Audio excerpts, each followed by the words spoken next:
구독과 좋아요 눌러주세요.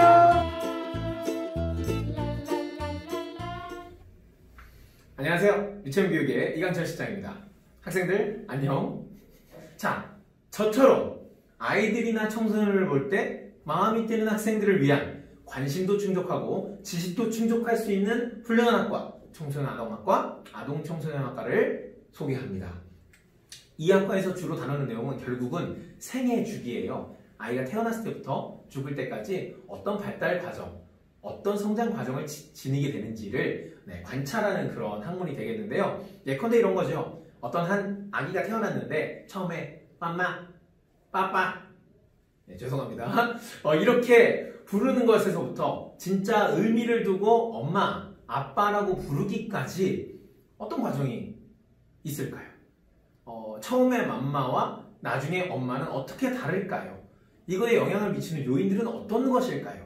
이러한 질문들처럼 체계적으로 아동의 발달을 확인하고 과학적으로 검증하는 학문이 바로 아동청소년학이라고 할 수 있습니다. 이러한 아동청소년학에서 학생들에게 요구하는 마음들, 태도들에는 어떤 것들이 있을까요? 첫 번째는 당연히 아동을 사랑하는 마음입니다. 중요하겠죠. 내가 배워야 하는 그 대상을 사랑하지 않는다면 그 연구를 심도 있게 끝까지 해내지 못할지도 모릅니다. 여기서 잠깐 잔소리. 여러분들 이 학과 소개 영상을 본다면 빠르게는 초등학생일 수도 있겠고요. 중고등학생일 것 같은데요. 고등학생은 이 영상 볼 때 아니라 사실 공부할 때일 수도 있는데, 자, 이 학과 소개 영상을 보다가 그래도 내가 이제라도 찾아서 내가 학과를 하나 정해서 열심히 달려봐야지 하는 태도라면 그래요. 열심히 봐도 돼요. 제가 짧게 영상을 찍을 테니까. 자, 근데 만약에 그런 고민이 아니라 그냥 대충 내가 성적 맞춰서 갈 건데 이 학과 좋다던데 이 학과 준비하려면 어떤 거 정보 필요한지 빨리 얘기나 해. 이런다면 저는 추천하지 않습니다. 제가 가르친 수많은 학생들, 즉 지금은 동생이 된 저의 제자들, 저의 동생들은 이렇게 하나같이 얘기를 해요. 옛날에 형이, 옛날에 오빠가 이렇게 얘기했었을 때 좀 학과를 좀 깊이 고민해봤으면 좋겠어. 확실히 네가 꿈을 이룰 수 있는 학과인지 확인해보고 갔으면 좋겠어 라고 얘기했을 때 나도 그거에 마음을 동하긴 했었는데 사실 상황에 치여서 그냥 진학을 했었거든. 근데 막상 진학하고 나니까 진짜 내가 이 학과를 나와서 어떤 직장을 잡아야 되는지 너무 막막한 거야. 내가 이 일을 계속 평생 해야 될 건지에 대한 확신이 없는 거야. 그래서 나 지금 편입 준비하잖아. 그래서 나 지금 전과 준비하잖아. 나 다시 대학 재수할, 반수할 준비하잖아. 라는 친구들, 라는 동생들이 얼마나 많은지 몰라요. 여러분들도 다르지 않습니다. 저는 계속해서 여러분들에게 강조하는 것은 지금 바로 고민하고 지금 바로 답을 찾으라는 것입니다. 적어도 5년 이상은 내가 올인할 수 있는 학문을 선택했으면 좋겠어요. 그냥 잠깐 지나가는 마음으로 선택하지 않았으면 좋겠고 남들이 좋다니까 카더라 통신으로 선택하지 않았으면 좋겠습니다. 그래야 여러분들이 실패하지 않는 대학생활을 가질 수 있을 거예요. 자, 잔소리 끝! 계속해서 해보죠. 두 번째로는 적극적인 학습 성향을 가지고 있어야 됩니다. 아동청소년학은 학문적으로 복합적이에요. 진출분야가 참 많아서 그래서 보다 많은 것들을 찾아보고 그 찾아본 것들을 바탕으로 연구한 것을 결과로 내고 다양하게 사용할 줄 알아야 되는데 그러려면 적극적으로 학습하는 태도들이 좀 필요하겠죠. 다음으로는 창의성입니다. 여러분들 창의성을 잘 모를 것 같아서 창의성을 간단하게 좀 소개하고자 합니다. 창의성은요, 먼저는 민감성이 있어야 돼요. 남들은 그냥 다 지나치는 문제에 대해서 나는 민감하게 캐치해서 이거 기발한 생각이라 할 것 같은데 라는 것들이 기본 전제가 돼야 되는 거죠. 그 다음에는요, 유창성입니다. 유창하게 많은 생각들이 있을 수 있어야 된다는 거예요. 그 많은 생각들 중에서도 가장 좋은 생각을 캐치해낼 수 있는 것이 이 창의성에 포함되는 요소 중에 하나라고 합니다. 그 다음에 융통성인데요. 융통성이라 하면 이 한 가지 각도를 보고도 다른 각도를 같이 겸하여 생각할 수 있는 것. 이것이 융통성이고요. 그 다음에 독창성. 그 각도를 보는 와중에서도 남들은 생각하지 못하는 탁월한 생각. 여러분 보통 창의성 생각하면 딱 이 한 가지 생각하잖아요. 그쵸? 이 독창성만 생각하는데 그 마지막으로는 정교성입니다. 이 독창적인 생각이 실제로 반영될 수 있도록 어떻게 생각을 계속 이어나갈 것인가. 자, 이것까지가 잘 버무려진 것들이 창의성이라고 하니까요. 여러분들이 한 가지 방향으로만 창의성을 생각하지 않았으면 좋겠어요. 아, 난 창의성이 없는 것 같아. 그렇게 생각하지도 않았으면 좋겠어요. 아, 내가 남들이 잘 못 보는 것을 보고 있다. 창의성 있는 것입니다. 나는 남들보다 좀 많은 아이디어를 가지고 있다. 창의성 있는 것이죠. 나는 남들과 좀 다른 시선으로 보는 걸 좋아해. 창의성 있는 겁니다.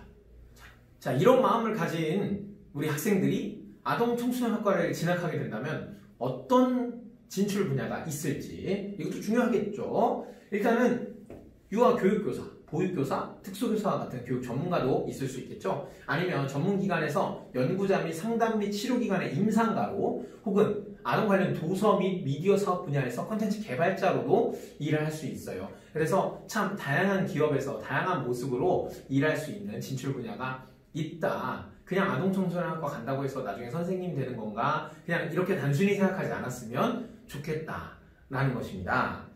자, 그래서 교육 과정 가운데서 이제 교직이수라는 것을 할 수 있는데요. 교직이수를 통해서 유아교육이면 유아교육, 초등교육은 초등교육, 중등교육은 중등교육에 대한 2급 종교사 자격증을 딸 수가 있어요. 그래서 각자 해당하는 것들에 대해서 기대감을 가지고 난 중고등학교 선생님 해보고 싶어. 중등 교직 이수를 해야겠죠? 난 초등교사, 나는 유아교사에 대해서 여러분들이 한번 고민해보고 이 학과를 선택한다면 좀 폭넓게 내가 준비할 수 있지 않을까 생각이 드네요. 자, 아동 청소년학의 분류를 좀 해보자면 크게 한 5가지로 나눌 수 있을 것 같아요. 첫 번째는 아동 문학 및 미디어 교육 분야입니다. 여러분들 분명히 동화책을 보면서 자랐을 건데요. 동화책이 예전부터 고전적으로 읽혀지는 동화책이 있는 반면 신세대의 동화책들이 있습니다. 네. 그래서 계속해서 그런 콘텐츠들이 개발되고 있고 심지어 문화가 달라지기 때문에 바뀌지 않는 가치와 이념에 대한 동화책이라면 상관이 없겠지만 옛 세대의 모습만을 담고 있어서 지금 세대를 배우기 어려운 동화책이라면 개선될 필요가 있겠죠. 자, 그런 교육 분야에 대해서도 다루고 있고요. 두 번째로는 상담 및 임상 분야입니다. 결국에는 우리 청소년들이나 아동이나 상처가 좀 있을 때가 많잖아요. 그렇죠? 이 영상을 보고 있는 여러분도 엄마한테 등짝을 맞을 때마다 참 마음이 아프죠. 그렇죠? 자, 그래서 그런 마음들을 위로할 수 있는 상담 및 임상 분야가 있겠고요. 또 다음으로 영재성 및 창의성 교육 분야입니다. 이 부분 참 중요해요. 내가 꼭 영재여야, 내가 천재여야 영재를 가르칠 수 있는 게 아니에요. 네. 영재교육도 특수교육의 사실 하나의 갈래로 봐야 하는데요. 특수교육 대상자들은 내가 특수한 사람이 아니더라도 특수한 길로 갈 수 있도록 로드맵을 제시하면 되거든요. 그게 어떻게 보면 코칭인데 이런 코칭을 어떻게 해야 되는지 또 영재들은 어떤 특징을 가지고 있고 어떻게 개발하면 좋을지에 대한 고민들을 할 수 있는 분야가 되겠습니다. 네 번째로는 심리 발달 분야입니다. 이 심리 발달 분야는 실제로 아동이 태어나서 청소년기에 이르러서 성인이 될 때까지 어떤 심리적인 발달을 겪게 되는가, 그에 따라 만약에 문제가 나온다면 아까 말했던 임상심리, 임상3단과 연계가 돼서 나아갈 수 있는 그런 진출 분야, 그런 학문 분야이겠죠. 자, 마지막으로는 영유아 교육 및 보육 분야입니다. 일반적으로 유치원 선생님, 어린이집 보육교사를 생각하면 될 것 같습니다. 청소년 아동학과의 교육과정에 정수가 담긴 책이라고 한다면 장작 루소의 에밀을 빼먹을 수가 없습니다.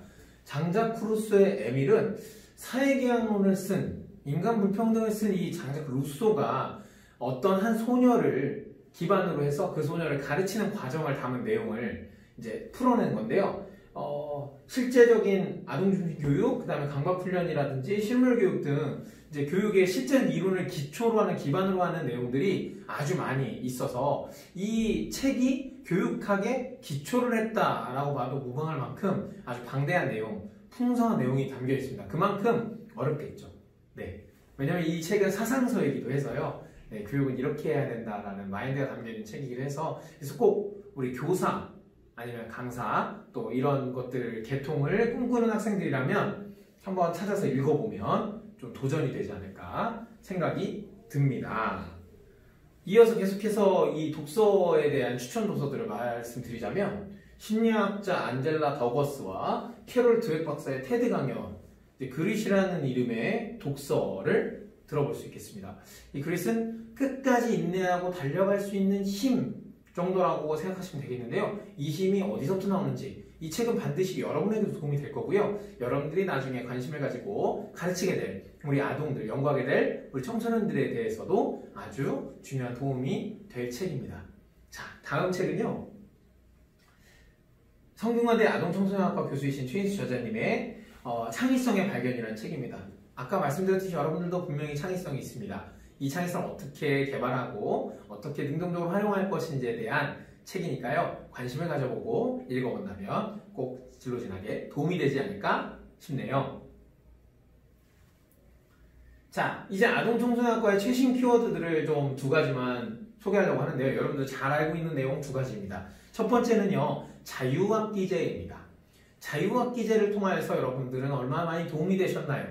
저는 자유학기제가 도움이 된다고 생각해요. 그렇지만 지금의 제도와 지금의 어떤 프로그램 컨텐츠로는 도움이 덜 될 수밖에 없다고 생각이 듭니다. 더 한몫을 하는 것은 모두의 인식에 있다고 생각해요. 시험을 안 보고 단순히 진로에 대해서 탐구하고 그 진로 체험을 통해서 보고서를 쓰는 형식, 이런 식의 학년을 보내고 있다 보니까 학생들이 학력이 떨어진다라는 의견들이 있고요. 또 거꾸로 이런 시기가 아니면 어떻게 고민해 보겠느냐라는 의견도 참 많이 있죠. 이런 것에 있어서는 좀 해외의 사례들이 우수한 지향점이 되는데요. 저는 내용에 나와 있는 거 말고도 독일의 사례들이 참 우리의 지향점이 될 수 있지 않을까라는 생각을 참 많이 합니다. 그래서 여러분들도 진로에 대해서 자유학기제 때 충분히 고민 못했다면 이 학과 소개를 보면서 계속 더 고민해 봤으면 좋겠고요. 또 나중에는 어떻게 반영돼야 될지를 관심을 가지고 내가 이거 관련된 보고서를 써본다면 어떨까요? 자, 두 번째 키워드는 바로 소년법인데요.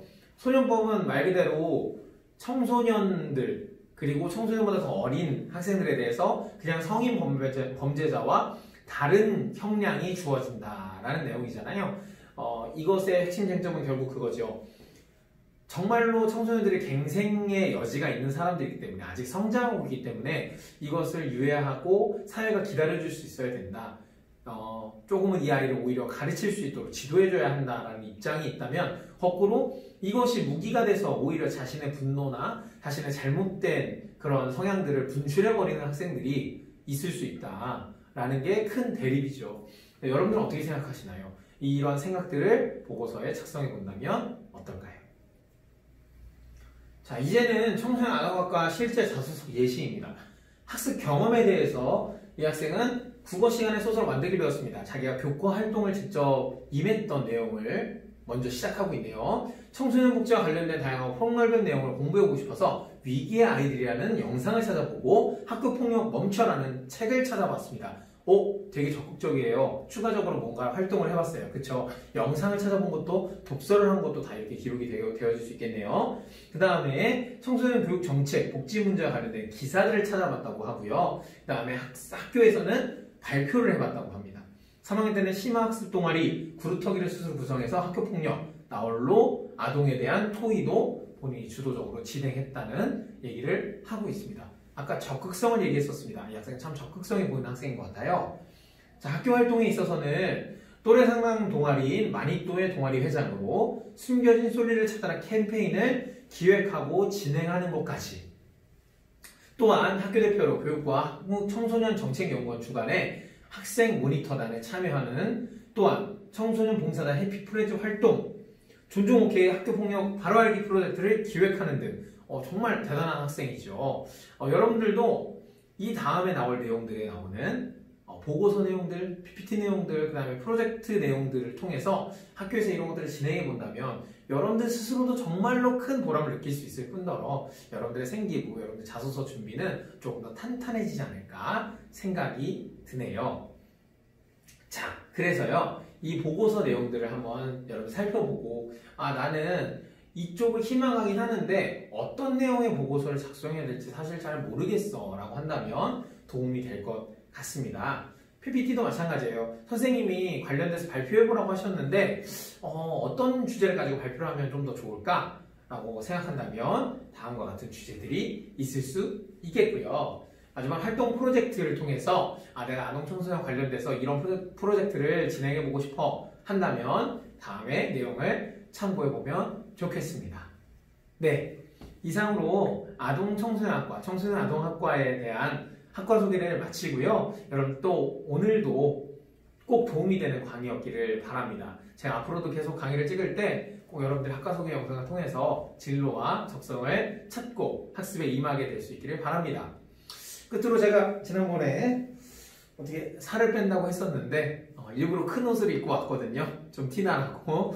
자, 그래서 다음에도 계속해서 제가 살 빼는 걸로 여러분들의 관심을 끌 수 있기를 바라고요. 구독과 좋아요를 부탁드리면서 자, 오늘도 저는 이강천 실장이었습니다. 감사합니다.